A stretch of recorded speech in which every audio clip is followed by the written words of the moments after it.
Doctor साहब, आपकी नज़र में ईरानी वज़ीर ख़ारजा का दौरा, क्या इसे सालसी का किरदार समझा जाए इस्लामाबाद से अगर दिल्ली की जानिब रवानगी होती है तो?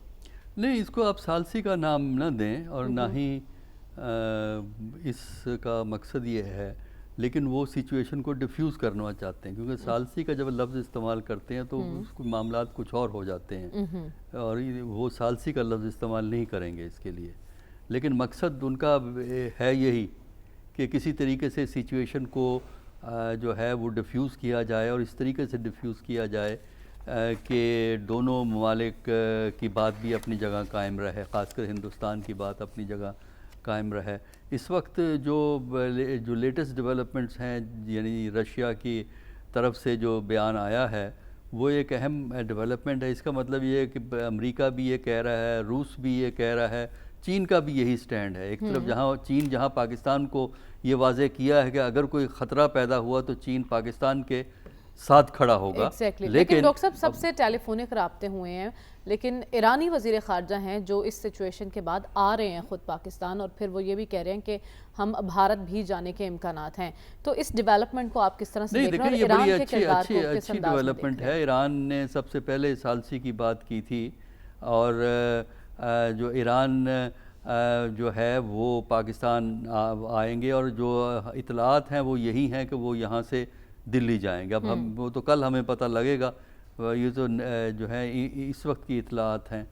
तो हमारा ख्याल है कि वो इंडिया ज़रूर जाएंगे और अच्छा है। हम तो चाहते हैं कि और मुल्कों के वज़राए ख़ारजा और इस किस्म के जो सीनियर ऑफिशल्स हैं वो विज़िट करें दोनों कंट्रीज़ को, ताकि जो हिंदुस्तान में थोड़ा कुछ लोगों का जो इर्रेशनैलिटी का जो अंसर है वो कम हो और वो उनको ये एहसास हो कि बैनुल-अक़वामी सतह पे जो थिंकिंग है वो ये नहीं है कि एक मुल्क दूसरे पे हमला कर दे, बल्कि इस वक्त वो सिचुएशन को ख़त्म करना चाहते हैं। और वो चाहते ये हैं कि ये सिचुएशन डिफ्यूज़ हो और फोर्सेस जो हैं वो बजाय अलर्ट पोजीशन के एक जो नॉर्मल रूटीन में जो फोर्सेस की डिप्लॉयमेंट होती है उस पे चले जाएं, हालत जंग वाली सूरत हाल पे ना जाएं। और उसके लिए जो है ये डिप्लोमेसी जो है वो एक रास्ता क्रिएट कर सकती है कि उसमें, क्योंकि असल तो हिंदुस्तान ने ये सारा मसला खड़ा किया ना शोर मचा के, तो अब ये है कि हिंदुस्तान को भी पीछे हटने के लिए एक फेस सेविंग की ज़रूरत होती है। तो वो ये डिप्लोमेसी फिर फेस सेविंग आपको प्रोवाइड करती है। और मकसद यही होना चाहिए, नहीं कि किसकी शिकस्त है और किसकी फतह है, बल्कि ये है कि ये सिचुएशन जो है नॉर्मल सिचुएशन की तरफ जाए।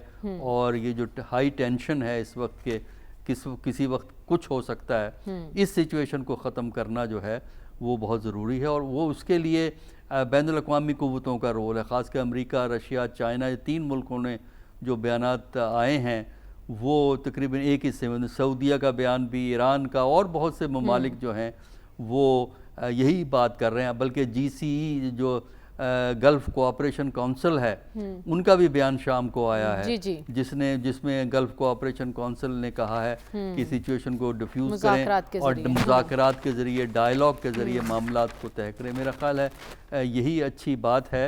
हिंदुस्तान और पाकिस्तान में बराह रास्त डायलॉग शुरू करने चाहिए, क्योंकि ये डायलॉग तो इंडिया ने बंद किया था 2014 में, जब मोदी साहब मई में आए थे ना, अगस्त में मोदी साहब ने डायलॉग की छुट्टी करवा दी।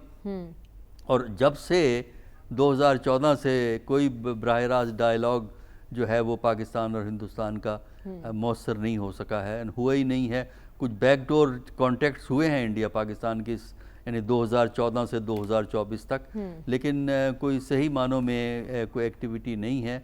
मेरा ख्याल ये है कि जो शिकायत होती हैं, जो झगड़े हैं, तनाज़े हैं, उनके लिए डिप्लोमेटिक चैनल्स बराह रास्त अगर मुज़ाकरात नहीं करना चाहते, किसी थर्ड पार्टी के ज़रिए भी। डॉक्टर साहब, अभी खलीज ताउन काउंसिल का जिक्र आपने किया है, जनूबी एशिया में कितना असर और रसूख है इसका? देखिए, उसका असर और रसूख इस तरह है कि उसमें जो मेंबर ममालिक हैं उनके ताल्लुकात इंडिया और पाकिस्तान से दोनों से बहुत अच्छे हैं।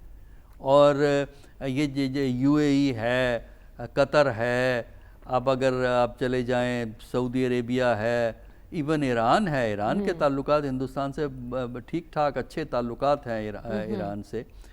तो ये ममालिक जिनके अच्छे ताल्लुकात दोनों तरफ हैं वो बड़ी आसानी से दोनों से बात कर सकते हैं और मैसेज भी आगे पीछे पहुंचा सकते हैं। तो मेरा ख्याल ये है कि पाकिस्तान को इसी ट्रैक को प्रायोरिटी देनी चाहिए और ट्रैक यही है कि मामलात जो हैं वो डिप्लोमेसी से तय किए जाएं, गुफ्तो शनीद से तय किए जाएं। जहाँ तक तहकीक की बात है, यानी इन्वेस्टिगेशन हो, अच्छी तजवीज़ है पाकिस्तान की, लेकिन ये कि प्रायोरिटीज़ में इस वक्त प्रायोरिटी नंबर 1 ये है कि जो इस वक्त हाई टेंशन की सिचुएशन है वो डिफ्यूज़ हो, वो नंबर 1 प्रायोरिटी है। बाद में उसके बाद क्या होगा, इस किस्म के वाक़यात को किस तरह आप इन्वेस्टिगेट करेंगे, या इस इलाके में जो टेररिज्म है, क्योंकि पाकिस्तान की भी तो शिकायतें हैं ना बलूचिस्तान के हवाले से, या ये कि टीटीपी को फंडिंग इंडिया प्रोवाइड करता है, तो पाकिस्तान की भी शिकायतें मौजूद हैं। जहाँ हिंदुस्तान की शिकायतें हैं वहाँ पाकिस्तान की भी शिकायतें हैं।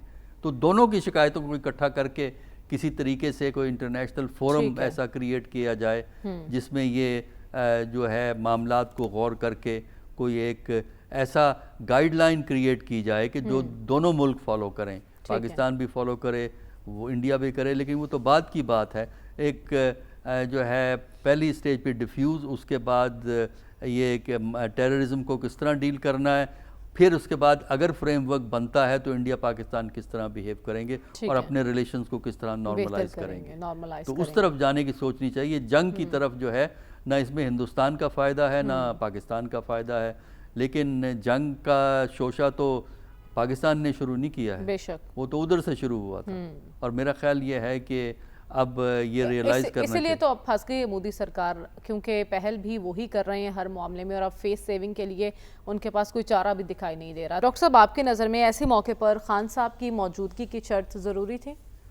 मालूम नहीं कि ज़रूरी थी कि नहीं थी, लेकिन देखिए एक चीज़ ख्याल रखना चाहिए कि जहाँ जंग की कैसी कैफियत हो जैसा कि इस वक्त है, उसमें जहाँ एक तरफ इंफॉर्मेशन प्रोवाइड करना ज़रूरी होता है, ब्रीफिंग्स यूज़फुल होती हैं, वहाँ ओवर प्ले करना ब्रीफिंग को वो भी दुरुस्त नहीं होता। अच्छा, इसमें देखिए ISPR ने एक बड़ी तफसीलन और एक अच्छी ब्रीफिंग दी है इससे पहले, और हुकूमत की तरफ से भी बयानात तफसीलन आते रहे हैं। जब तक कोई नई डेवलपमेंट नहीं है, कोई नई बात नहीं है, उस वक्त तक गैर ज़रूरी ब्रीफिंग नहीं देनी चाहिए। वजह यह है कि उस गुफ्तगू में बाज़ दफ़ा कोई ऐसी बात निकल जाती है जिसको आपके मुखालिफ इस्तेमाल करते हैं। जिससे मैं आपको 2 मिसालें देता हूँ। हिंदुस्तान ने 2 पाकिस्तान के वुज़रा के बयान को मिसयूज़ किया है पाकिस्तान के ख़िलाफ़ प्रोपेगेंडा करने के लिए। एक हमारे डिफेंस मिनिस्टर का एक बयान है, ख्वाजा आसिफ साहब का, उसका एक हिस्सा उन्होंने इस्तेमाल किया है। एक तारड़ साहब का, जो हमारे इंफॉर्मेशन मिनिस्टर हैं, उनके एक बयान का कि उन्होंने एक बयान दिया था कि 24 घंटे या 36 घंटे में कुछ होने वाला है। तो मेरा कहने का मतलब ये है कि जहाँ इंफॉर्मेशन देना ज़रूरी है वहाँ मोहतात होना भी ज़रूरी है। ज़्यादा बोलना जो है, तो डॉक्टर साहब ये तो हमें नहीं मालूम कि क्या अपडेट्स थी, नहीं हमें मालूम है कौन सी ऐसी इंफॉर्मेशन है। देखिए जो इंफॉर्मेशन देनी है वो आ चुकी है, बाकी को खुफिया इंफॉर्मेशन जंग की नहीं दी जाती। देखिए सीक्रेसी भी मेंटेन की जाती है। और दूसरा एक और है, अगर आपने कोई इंफॉर्मेशन देनी है, कल नेशनल असेंबली का सेशन स्टार्ट हो रहा है, आप असेंबली को क्यों नहीं इस्तेमाल करते? देखिए ना, यही तो एक रोना है। एक तरफ कहा जाता है नेशनल, जब जरूरत होती है नेशनल असेंबली माई बाप है, अच्छा जी क्यों बाइकआउट किया है पोजीशन ने, और जब नहीं ज़रूरत है तो नेशनल असेंबली को बुलाते हैं। नेशनल असेंबली में आकर तारड़ साहब तकरीर करके वो इंफॉर्मेशन जो है वो दे सकते हैं। तो मेरा ख्याल ये है कि ऐसी सूरत में वो सिचुएशन नहीं पैदा करनी चाहिए जिसमें कि यूनिटी के बारे में लोगों को, अंदरूनी यूनिटी के बारे में लोगों को सवालात खड़े होने शुरू हो जाएं। थोड़ा सा मोहतात होना, थोड़ा सा एहतियात करना और थोड़ा सा बयान में को कम देना, ठीक है, वो इस सिचुएशन। इस वक्त पाकिस्तान के जो सिक्योरिटी के बयानात हैं वो एक तो फॉरेन ऑफिस की तरफ से आने चाहिए जो आ रहे हैं, ठीक है। दूसरा इसका बड़ा सोर्स ISPR होता है, फिर फौज होती है कि हमारे यहाँ फौज को ISPR जो इंफॉर्मेशन प्रोवाइड करता है, ISPR ऑथेंटिक सोर्स होता है, वो है। तीसरा है प्राइम मिनिस्टर का ऑफिस।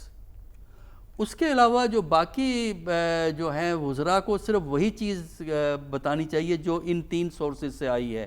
अपनी तरफ से बयानबाजी से परहेज करना चाहिए। इस ब्रीफिंग में DG ISPR भी शामिल होंगे और वो भी ब्रीफ करेंगे, अता तारड़ के साथ वो मौजूद होंगे।